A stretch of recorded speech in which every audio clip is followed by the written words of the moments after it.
Welcome to Charles Dickens' A Brain on Fire, a series that digs deep into the life and works of one of the greatest novelists of all time.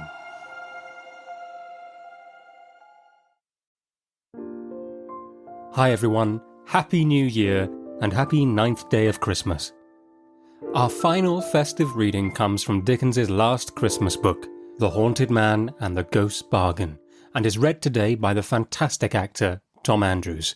Tom's screen credits include This England for Revolution Films and Sky Atlantic, Netflix's The Strays, Feelgood and Afterlife, HBO'S I Hate Susie, and the BBC's Show Trial.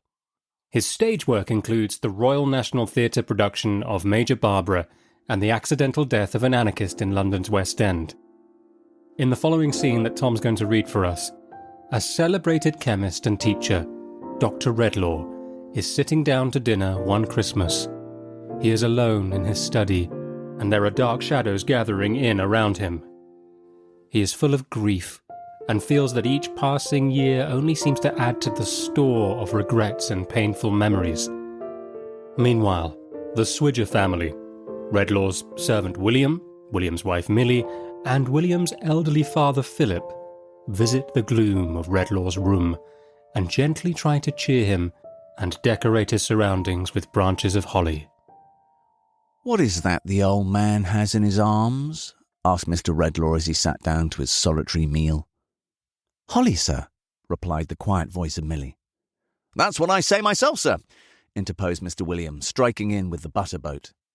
"Berries is so seasonable to the time of year. Brown gravy." "Another Christmas come, another year gone," murmured the chemist with a gloomy sigh. "More figures in the lengthening sum of recollection that we work and work at to our torment, till death idly jumbles all together and rubs all out. So, Philip," breaking off and raising his voice as he addressed the old man, standing apart with his glistening burden in his arms, from which the quiet Mrs. William took small branches, which she noiselessly trimmed with her scissors and decorated the room with, while her aged father-in-law looked on much interested in the ceremony. "My duty to you, sir," returned the old man.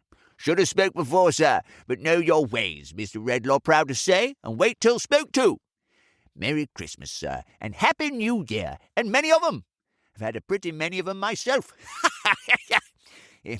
and may take the liberty of wishing 'em. I'm 87.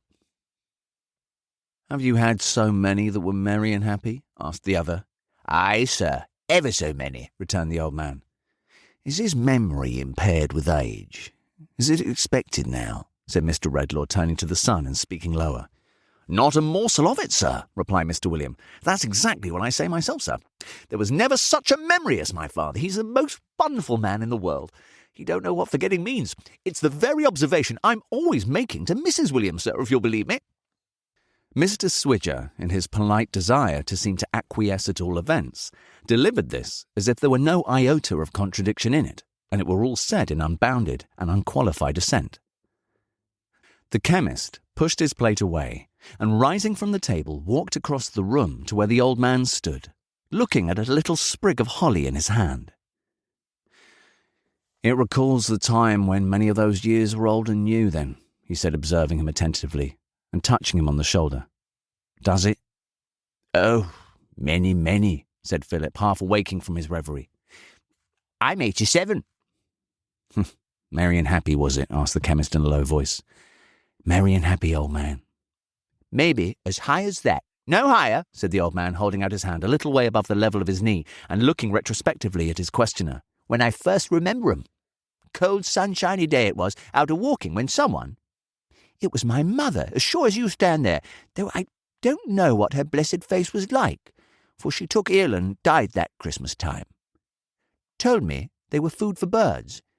The pretty little fellow thought, that's me, you understand, that birds' eyes were so bright perhaps because the berries that they lived on in winter were so bright.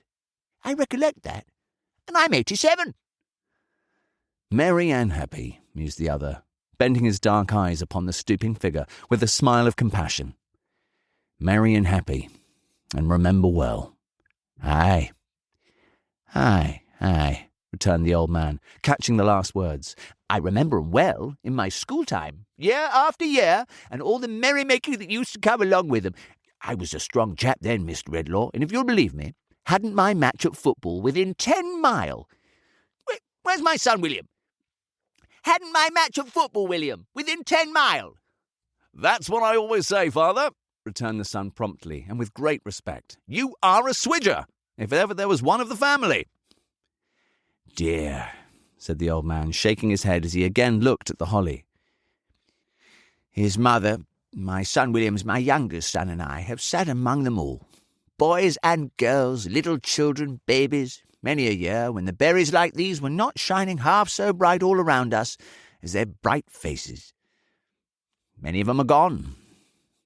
She's gone, and my son George, our eldest, who was her pride more than all the rest, is fallen very low. But I can see them when I look here, alive and healthy, as they used to be in those days. And I can see him, thank God, in his innocence. It's a blessed thing to me at 87. The keen look that had been fixed upon him with so much earnestness had gradually sought the ground. When my circumstances got to be not so good as formerly, through not being honestly dealt by, and I first come here to be custodian, said the old man, which was upwards of 50 years ago. Oh, where's my son, William? More than half a century ago, William. That's what I say, Father, replied the son as promptly and dutifully as before. That's exactly where it is. 2 times 0 to 0 and twice 5 10, and there's 100 of them. It was quite a pleasure to know that one of our founders, or more correctly speaking, said the old man, with a great glory in his subject and his knowledge of it, one of the learned gentlemen that helped endow us in Queen Elizabeth's time, for we were founded afore her day, left in his will, among the other bequests he made us, so much to buy holly for garnishing the walls and windows come Christmas. There was something homely and friendly in it. Being but strange here, and coming at Christmas time, we took a liking for his very picture that hangs in what used to be, anciently, afore our 10 poor gentlemen commuted for an annual stipend in money, our great dinner hall. It's a sedate gentleman in a peaked beard, with a ruff round his neck and a scroll below him in old English letters. Lord, keep my memory green. You know all about him, Mr. Redlaw. I know the portrait hangs there, Philip. Yes, sure. It's the second on the right, above the panelling. I was going to say, he's helped to keep my memory green. I thank him for going round the building every year, as I'm doing now, and freshening up the bare rooms with his branches and berries. Freshens up my bare old brain. One year brings back another, and that year another, and those other numbers. At last it seems to me as if the birth time of our Lord was the birth time of all that I've ever had affection for, or mourned for, or delighted in. And there are pretty many, for I'm 87.